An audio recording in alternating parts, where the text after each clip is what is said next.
கிறிஸ்துவுக்குள் பிரியமானவர்களே, ஆண்டவராகிய இயேசு கிறிஸ்துவின் நாமத்தில் உங்கள் யாவரையும் வாழ்த்துகிறேன்.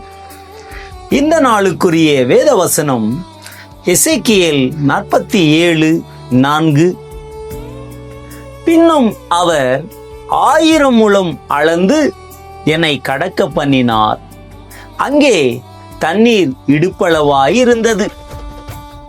பிரியமானவர்களே, இடுப்பளவு என்பது மனிதனுடைய ஆயத்தத்தை காண்பிக்கிறது. யுத்த வீரர்கள் யுத்தத்திற்கு புறப்படும் போது இடுப்பை உறுதியாக கட்டிக்கொண்டு பட்டயத்தை இடுப்பிலே தொங்க வைத்துக் கொள்வார்கள். இது யுத்தம் செய்ய ஆயத்தம் என்பதை காண்பிக்கிறது. உதாரணமாக,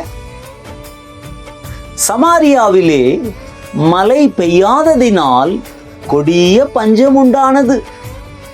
அப்பொழுது எலியா கர்மேல் பர்வதத்தின் சிகரத்தின் மேல் ஏறி கர்த்தரை நோக்கி விண்ணப்பம் செய்தபோது, இதோ சமுத்திரத்தில் இருந்து ஒரு மனுஷனுடைய உள்ளங்கை அத்தனை சிறிய மேகம் எழும்புகிறது என்று வேலைக்காரன் வந்து சொன்னான்.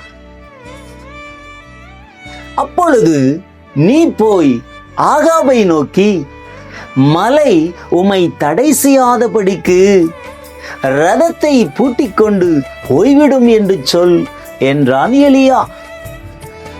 அதற்குள்ளாக வானம் மேகங்களினாலும் காற்றினாலும் கருத்து பெருமழை உண்டாயிற்று.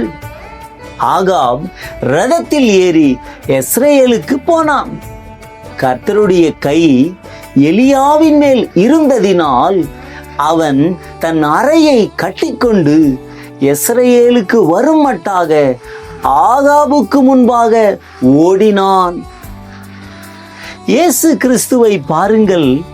தன்னுடைய சீஷருக்கு பணிவிடை செய்யும் போது கூட ஒரு சீலையை எடுத்து தன் அறையை கட்டிக்கொண்டு பின்பு பாத்திரத்தில் தண்ணீர் வார்த்து சீஷருடைய கால்களை கழுவத் தொடங்கினார்.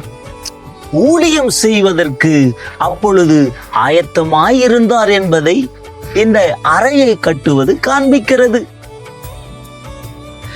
ஆம் தேவ பிள்ளைகளே, இடுப்பளவு என்பது ஆயத்தத்தோடு ஒரு பணியை செய்வதற்காக அல்லது ஊழியத்தை செய்வதற்காக அல்லது தாழ்மையை காண்பிப்பதற்காக கூட இதை குறிப்பிடுகிறார் இயேசு.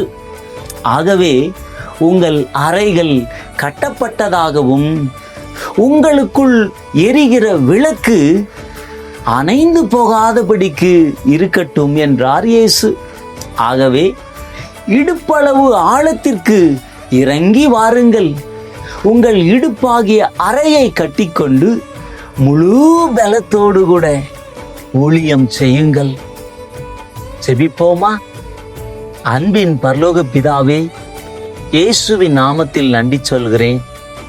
பின்னும் 1000 முழம் அளந்து என்னை கடக்க பண்ணின போது தண்ணீர் இடுப்பளவாய் இருந்தது என்ற வார்த்தையின்படி இடுப்பளவு என்பது ஒரு ஆயத்தத்தை காண்பிக்கிறது, பணிவிடை செய்வதை காண்பிக்கிறது என்று சொல்லி ஆண்டவரே எங்களுக்கு காண்பித்து கொடுத்தீரே.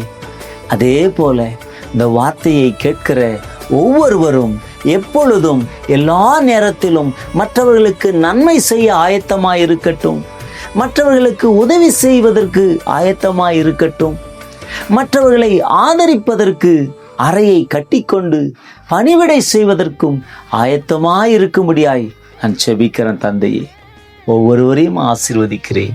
கிருபை சூழ்ந்து கொள்ளட்டும். தாழ்மையை அணிந்து சாட்சியாய் வாழ உதவி செய்யும்.